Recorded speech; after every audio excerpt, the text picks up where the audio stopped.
Shalom, selamat pagi saudara-saudara. Berjumpa kembali dengan saya Pendeta Francisca di ibadah pagi. Biasanya menggunakan YouTube channel, namun ada satu dan lain hal sehingga menggunakan live streaming melalui Facebook. Dan saatnya pagi hari ini kita bersama-sama akan dengarkan firman Tuhan. Kita bersama-sama akan bernyanyi dan kita sama-sama akan berdoa. Dan saudara, mari kita bersama-sama siapkan hati kita untuk kita masuk dan kita datang kepada Tuhan. Mari bersama kita naikkan pujian Allah Roh Kudus. Namun sebelumnya kita satukan hati kita berdoa. Kami datang kepadamu ya Tuhan dalam ucapan syukur. Kami berterima kasih untuk hari yang baru, sukacita yang Kau berikan bagi kami. Kami mau dengar firman-Mu, kami mau belajar daripada Engkau di bulan yang baru ini, di bulan Maret tahun 2024. Kami mau mengawali segala sesuatu dengan mencari Engkau. Biarlah di 40 hari, minggu-minggu sengsara ini, kami yang sementara berpuasa dan berdoa, kami benar-benar mau mencari Engkau dan kami mau menjadikan Engkau menjadi prioritas utama dalam hidup kami. Terima kasih Tuhan, kami mau buka doa pagi kami di hari ini dengan mengucap syukur dalam nama Yesus. Amin. Nah saudara-saudara, kita akan bersama-sama menyanyikan lagu pujian kita Allah Roh Kudus.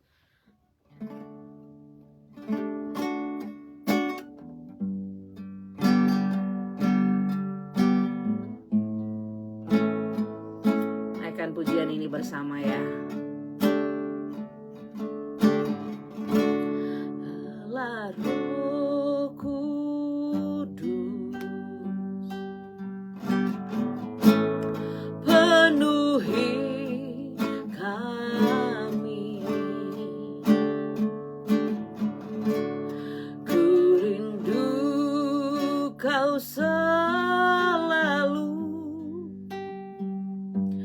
dalam hidupku.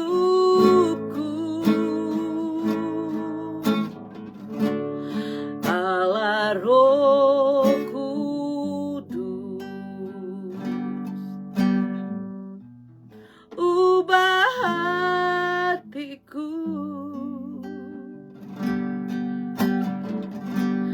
celikanku, jamahlah ku rindu hadirat-Mu.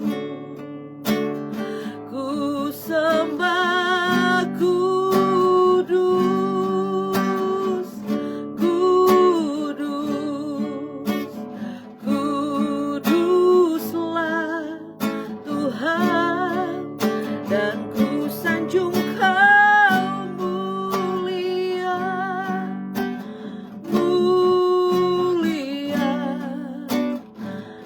bagi-Mu Tuhan. Sekali lagi kita naikkan pujian ini.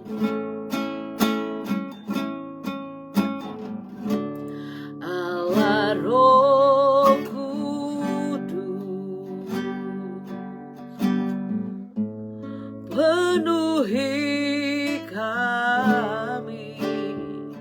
Katakan kami rindu, ku rindu Kau selalu dalam hidupku.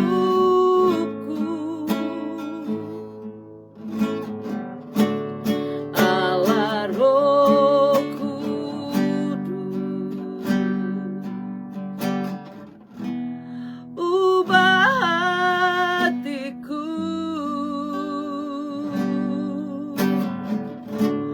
celikanku, jamahlah ku rindu hadirat-Mu. Ku sembah kudus, kudus, kudus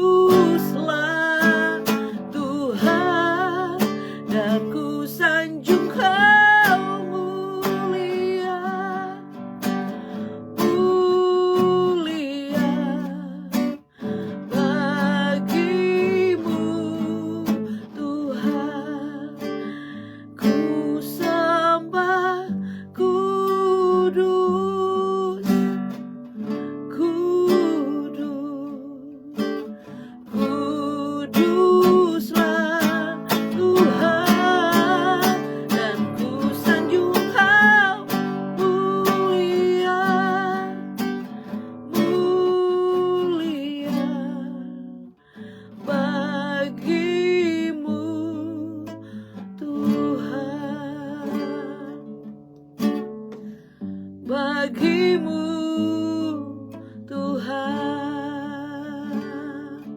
Jadi kami semua yang datang kepadamu Tuhan, kami mau dengar firman-Mu. Kami percaya firman adalah kekuatan yang daripadamu yang diberikan bagi kami. Firman menjadi suluh dan terang bagi jalan kami. Kami siap dengar firman Tuhan.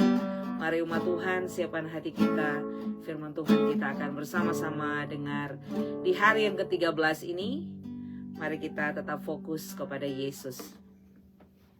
Terpujilah nama Tuhan Yesus, saudara-saudara. Mungkin ada beberapa yang baru join. Ini adalah program 40 hari dalam masa-masa sengsara Yesus atau Lenten Season yang kita kenal. Dan hari ini kita akan belajar dari firman Tuhan yang diambil dari Efesus pasal 2 ayat 1 hingga ayatnya yang ke-10. Sekali lagi saya ingin menyapa saudara-saudara, selamat pagi di Amerika, saudara yang dalam perjalanan kerja maupun yang sudah ada di tempat kerja, saudara-saudara teman-teman yang ada di Indonesia, selamat malam. Dan kita bersama-sama akan dengarkan firman Tuhan. Mari saudara kita buka dari Efesus pasal 2 ayat 1 hingga ayatnya yang ke-10. Lembaga Alkitab Indonesia memberikan judul "Semua adalah Kasih Karunia". Kamu dahulu sudah mati karena pelanggaran-pelanggaran dan dosa-dosamu. Kamu hidup di dalamnya karena kamu mengikuti jalan dunia ini. Karena kamu mentaati penguasa kerajaan angkasa, yaitu roh yang sekarang sedang bekerja di antara orang-orang durhaka. Sebenarnya dahulu kami semua juga terhitung di antara mereka. Ketika kami hidup di dalam hawa nafsu daging dan menuruti keinginan daging dan pikiran kami yang jahat, pada dasarnya kami adalah orang-orang yang harus dimurkai, sama seperti mereka yang lain.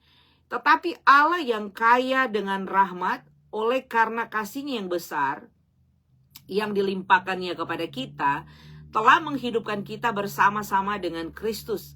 Sekalipun kita telah mati oleh kesalahan-kesalahan kita, oleh kasih karunia kamu diselamatkan. Dan di dalam Kristus Yesus Ia telah membangkitkan kita juga dan memberikan tempat bersama-sama dengan Dia di sorga. Supaya pada masa yang akan datang Ia menunjukkan kepada kita kekayaan kasih karunia-Nya yang melimpah-limpah sesuai dengan kebaikan-Nya terhadap kita dalam Kristus Yesus. Sebab karena kasih karunia kamu diselamatkan oleh iman, itu bukan hasil usahamu, tetapi pemberian Allah. Itu bukan hasil pekerjaanmu. Jangan ada orang yang memegahkan diri, karena kita ini buatan Allah, diciptakan dalam Kristus Yesus untuk melakukan pekerjaan baik yang dipersiapkan Allah sebelumnya. Ia mau supaya kita hidup di dalamnya. Saudara, demikian firman Tuhan. Yang berbahagialah kita yang boleh membaca Alkitab, kita yang mau merenungkan, terlebih kita yang mau melakukan dalam hidup kita. Terpujilah Kristus. Haleluya. Saudara, saya akan selaras dengan apa yang dikatakan atau judul dari Lembaga Alkitab Indonesia. Semuanya adalah kasih karunia. Saudara, berbicara tentang kehidupan jemaat Efesus tidak lepas dari si penulis untuk jemaat Efesus, yaitu Paulus sendiri. Kalau kita melihat kehidupan Paulus yang sementara dalam penjara, sangat sulit bagi seorang yang ada di penjara untuk bisa berbicara tentang kebenaran bagi orang lain. Karena kebanyakan orang, apalagi dia sementara di penjara, dia akan cenderung berpikir diri sendiri. Tetapi berbeda dengan Paulus. Paulus memperhatikan jemaat yang ada di Efesus. Dia mulai dengan kata, kamu dahulu sudah mati karena pelanggaran dan dosa-dosamu. Kamu hidup di dalamnya karena kamu mengikuti jalan dunia ini. Saya melihat dalam konteks pembacaan kita, ada beberapa orang Kristen di zaman itu, di saat penulisan kitab ini, orang Kristen yang dahulu sudah mengikuti Yesus dan kemudian mulai terkontaminasi dengan kehidupan saat itu. Sehingga Paulus dia menggunakan kata bahwa kamu hidup dalamnya karena kamu mengikuti jalan dunia ini. Karena kamu mentaati penguasa kerajaan angkasa, yaitu roh yang sekarang bekerja di antara orang-orang durhaka. Saudara, kita perlu menyadari bahwa Alkitab berkali-kali menyatakan bahwa kehidupan bahwa cinta akan dunia itu adalah permusuhan dengan Allah. Dan ketika saudara mulai mengambil kehidupan untuk mengikuti jalan dunia, berarti itu adalah jalan yang saudara pilih untuk menentang Allah. Orang mungkin banyak tidak mengerti kenapa saya mengikuti dunia atau saya tetap hidup di dunia. Tetapi saudara mesti menyadari kita adalah anak-anak kerajaan Allah. Kita adalah orang-orang yang dipanggil Tuhan dari dalam gelap kepada terangnya yang ajaib. Dan kita adalah orang-orang yang seharusnya, orang-orang yang merebuke atau orang-orang yang harus melawan semua kuasa yang ada di dunia ini supaya kita hidup di dalam Tuhan. Nah, saudara-saudara, saya mengambil beberapa bagian orang-orang percaya di zaman itu maupun saat ini. Kita melihat bahwa kehidupan orang seakan-akan terlalu sibuk dengan keadaan dunia. Saya tahu seperti di Amerika ya, kita rata-rata orang di Amerika mereka bekerja 8 jam satu hari atau mungkin ada overtime sampai 12 jam. Tidak ada masalah dengan mencari uang, tidak ada masalah dengan, karena Alkitab berkata kalau kita tidak bekerja kita tidak boleh makan. Tetapi yang menjadi persoalan utama adalah jangan sampai pekerjaan dan segala sesuatu yang kita butuhkan hari-hari ini membuat saya dan saudara melupakan prioritas utama kita, yaitu berhubungan dengan Tuhan, mencari Tuhan.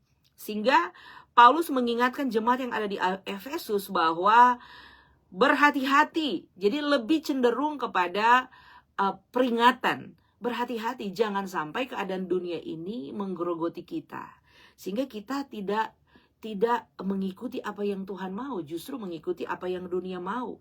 Nah, Alkitab berkata sekali lagi di Efesus 2 ayat, kita mulai ayat 2 ya. Kamu hidup di dalamnya karena kamu mengikuti jalan dunia ini, karena kamu mentaati penguasa kerajaan angkasa, yaitu roh yang sekarang sedang bekerja di antara orang-orang durhaka. Sebenarnya dahulu kami semua juga terhitung di antara mereka ketika kami hidup di dalam hawa nafsu daging dan menurut keinginan daging dan pikiran kami yang jahat. Pada dasarnya kami adalah orang-orang yang harus dimurkai sama seperti mereka yang lain. Paulus menunjukkan keadaan dirinya juga yang adalah orang yang harusnya dimurkai Tuhan. Saudara, kalau kita melihat kehidupan Paulus sebelum dia berjumpa dengan Tuhan, saudara tahu ya, dia pembunuh orang Kristen.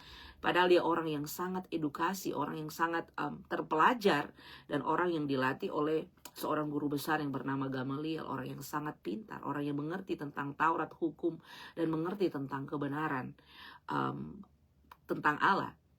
Tetapi kemudian dia menjadi pembunuh orang Kristen. Dia sangat membenci orang-orang yang percaya kepada Yesus Kristus. Dan kemudian perjumpaan pribadinya membuat dia mengalami Kristus. Dan kemudian menjadikan Paulus manusia yang baru. Dia berkata, yang lama sudah berlalu, sesungguhnya yang baru sudah datang. Nah, saudara-saudara, seharusnya saya dan saudara adalah orang-orang yang murkai Allah. Kenapa? Karena kita tidak layak. Bukankah setiap hari kita hidup di dalam dosa, kita hidup di dalam pertentangan dengan Allah? Beberapa waktu yang lalu saya ada discuss dengan beberapa orang Amerika di sini. Dia merasa tidak layak untuk datang kepada Tuhan, merasa unworthy, merasa tidak ingin datang kepada Tuhan. Saya ingin meluruskan bahwa kita, apapun keadaan kita, Tuhan tidak peduli masa lalu kita. Yang dia peduli adalah masa depan kita. Jadi kita datang kepada Tuhan bukan karena kita orang yang benar, orang yang suci, orang yang hebat di dalam Tuhan, tetapi justru orang-orang yang membutuhkan Tuhan karena kelemahan kita. Sehingga saya mengingatkan kembali bahwa sesungguhnya Tuhan menanti kita. Perbedaan terbesar antara orang Kristen yang merasa unworthy atau merasa tidak layak, karena mereka merasa mereka berdosa. Justru titik awal dosa saudara, yang saudara merasa berdosa, itu adalah titik awal saudara untuk datang kepada Tuhan. Sehingga saudara tahu, ketika saudara melekat dengan Tuhan, maka akan membuat saudara punya kekuatan untuk melawan segala dosa. Saya ada dua perbedaan penting yang kita perlu tahu, bahwa beda orang yang jatuh dalam dosa. Saya aja sebagai seorang pendeta setiap hari ada aja marah, ada aja kadang-kadang pikiran-pikiran yang negatif, yang tentunya menjurus kepada dosa. Itu jatuh dalam dosa. Alkitab berkata 7 kali orang benar itu jatuh, dia tidak akan tergeletak. Tetapi kemudian kita mesti sadar ada hal yang lain, yaitu hidup dalam dosa. Saudara tahu saudara dalam dosa, tapi tidak mau keluar dari jurang dosa itu, dari maut. Itu perbedaan besar. Orang yang berdosa tapi menikmati dosa. Nah, ketika saudara berada di sini, ini yang diingatkan oleh Paulus, hati-hati. Jangan sampai saudara dipakai oleh si jahat. Ada 2 hal penting di dalam kehidupan orang percaya yang saya pelajari, yang saya tahu. Bahwa ketika saudara hidup dalam Tuhan, engkau akan dipakai oleh Tuhan.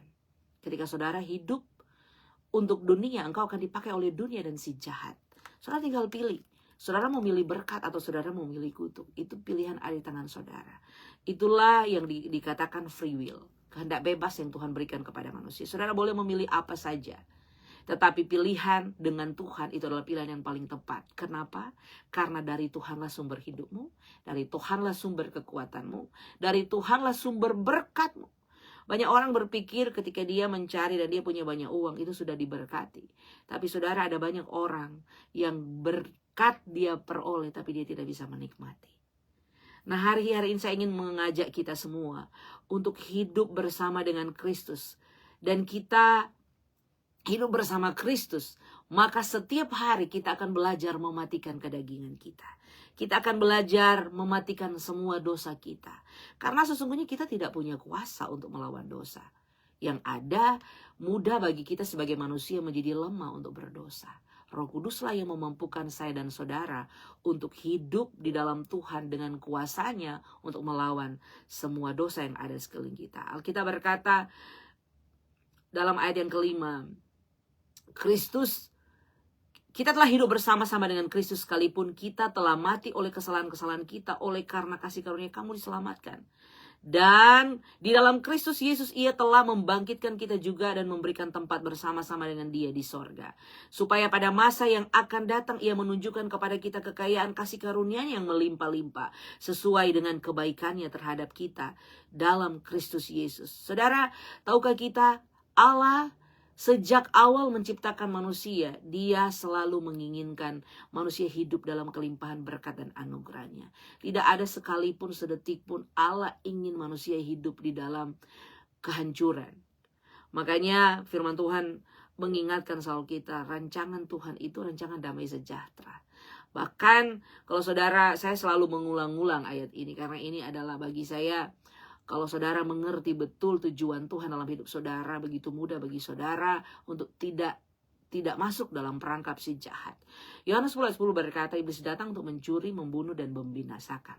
Tapi aku datang untuk memberikan kamu hidup dalam kelimpahan. Yang berjanji kepada saya dan saudara itu adalah Tuhan pemilik semesta alam ini. Jadi kalau saudara sadar bahwa dia mau saudara hidup dalam kelimpahan. Ketika saudara berhadapan dengan pergumulan hari-hari ini, persoalannya tidak terletak pada Tuhan. Persoalan terletak dalam kehidupan kita. Persoalan tidak terletak dari pihak Tuhan, karena pihak Tuhan menginginkan saudara diberkati berlimpah-limpah.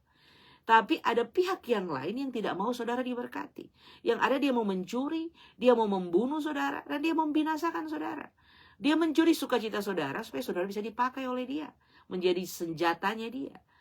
Dia mencuri, dia membunuh saudara. Apa yang mau dibunuh? Hidup saudara, jiwa saudara.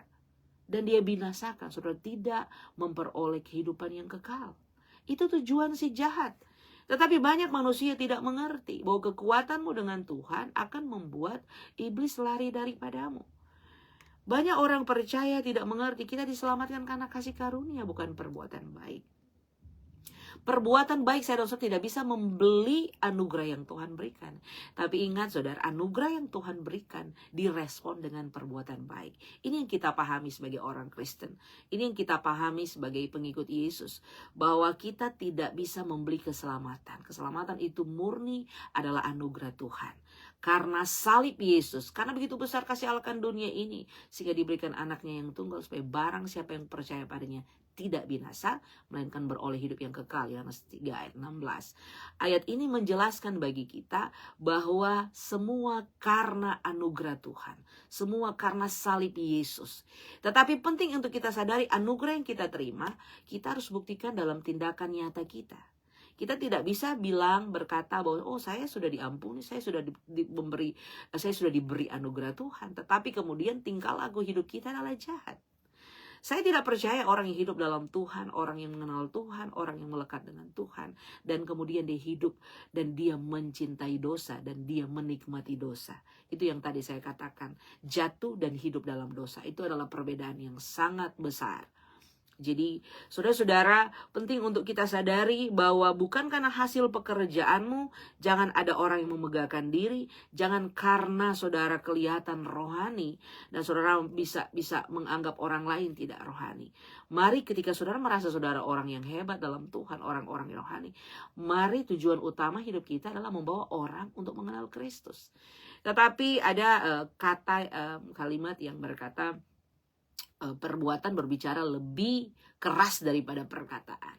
Orang Kristen kalau dia tidak menjadi orang yang menunjukkan karakter Kristus dalam hidup setiap hari, maka saya berani jamin orang-orang di luar sana tidak akan pernah mengikut Yesus.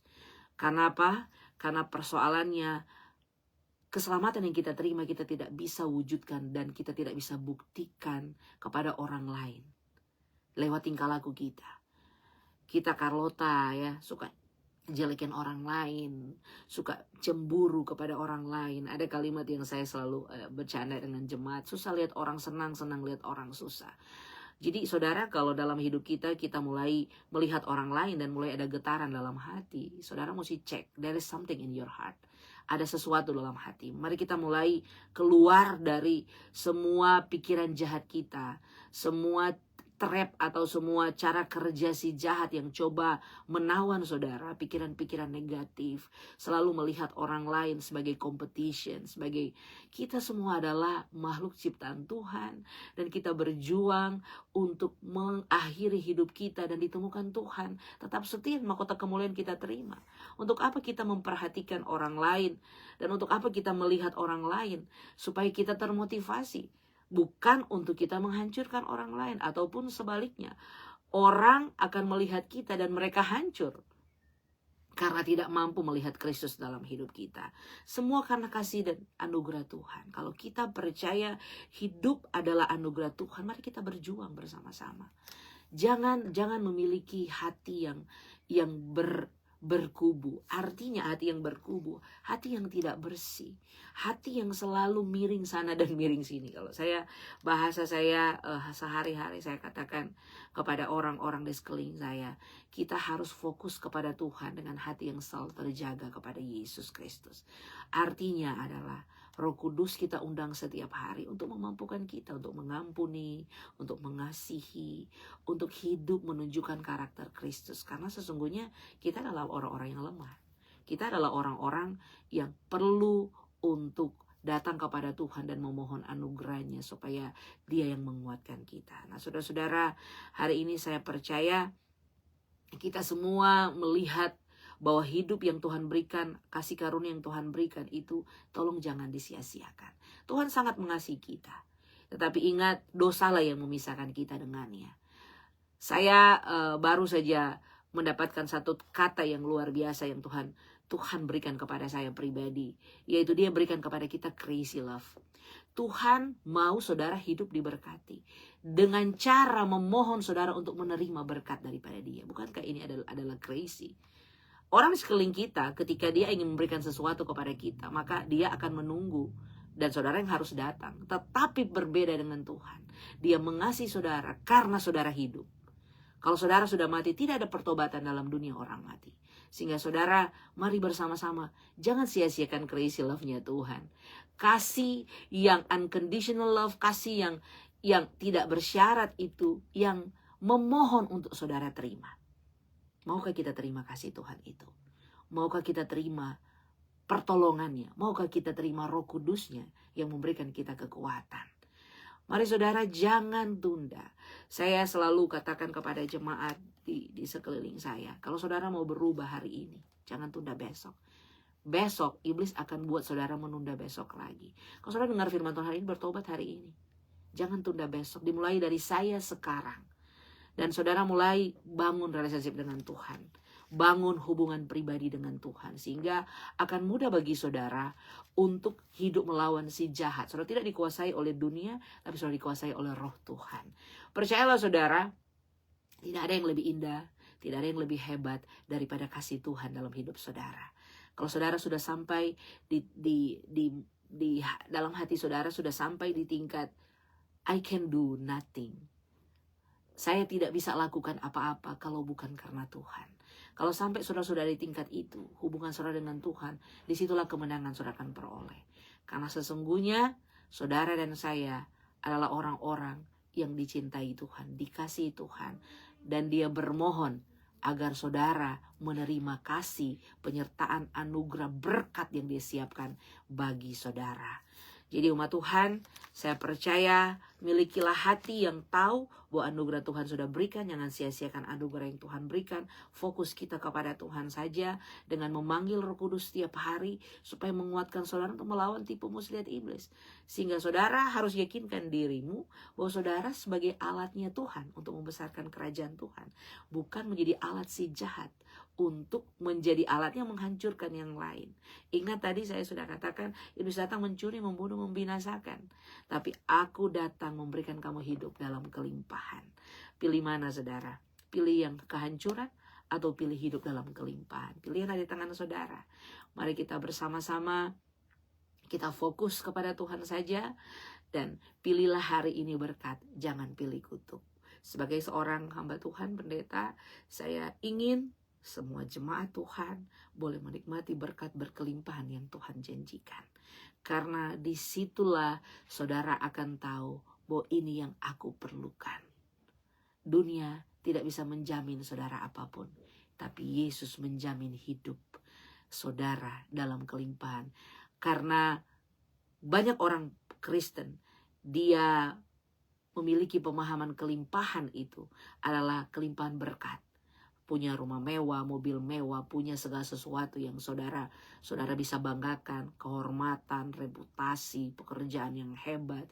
Tetapi saya mau katakan, saudara, kelimpahan tidak harus dengan materi. Kelimpahan yang saudara harus miliki adalah kelimpahan anugerah Tuhan. Hati yang penuh dengan damai, sejahtera, sukacita di tengah apapun, saudara. Karena apa yang dilihat mata saudara belum tentu itu baik bagi saudara. Karena banyak orang juga yang memiliki harta kekayaan yang luar biasa, tapi mereka tidak memiliki damai. Ketakutan selalu ada, anxiety. Bahkan saudara, ada banyak orang-orang kaya yang bunuh diri dan sebagainya. Pilihan ada di tangan saudara. Damai sejahtera dari Tuhan, itulah sumber kekuatan saudara. Milikilah kelimpahan damai sejahtera dan anugerah Tuhan, sehingga saudara tidak mudah tergilis oleh dunia ini. Mari umat Tuhan, saudara, saya ajak kita semua untuk tetap melekat dengan Tuhan. Sekali lagi, pandang Yesus, fokus kepada Yesus dan kuasanya. Roh yang membangkitkan Kristus dari kematian adalah roh yang sama yang tinggal dalam hidup saya dan saudara. Mari kita aktif. Besok kita akan belajar bagaimana kita mengaktifkan kuasa Roh Kudus.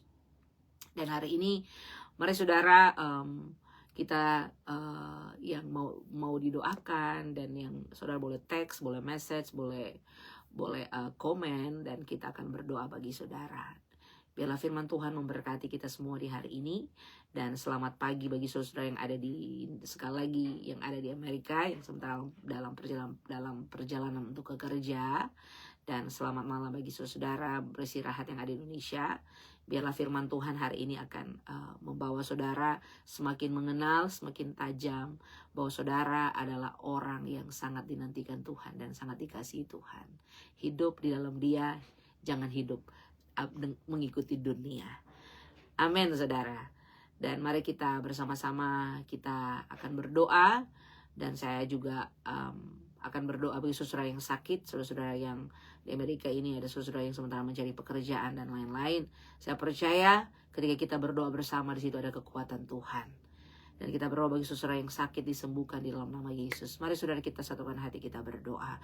Kami datang kepadamu ya Tuhan, dalam syukur dan dalam doa kami menaikkan syukur kami karena Engkau Allah kami yang hidup, Allah kami yang nyata. Kami percaya kepada Allah yang hidup, Allah yang selalu ada berbicara, bahkan menyatakan mujizat dan kuasa-Mu.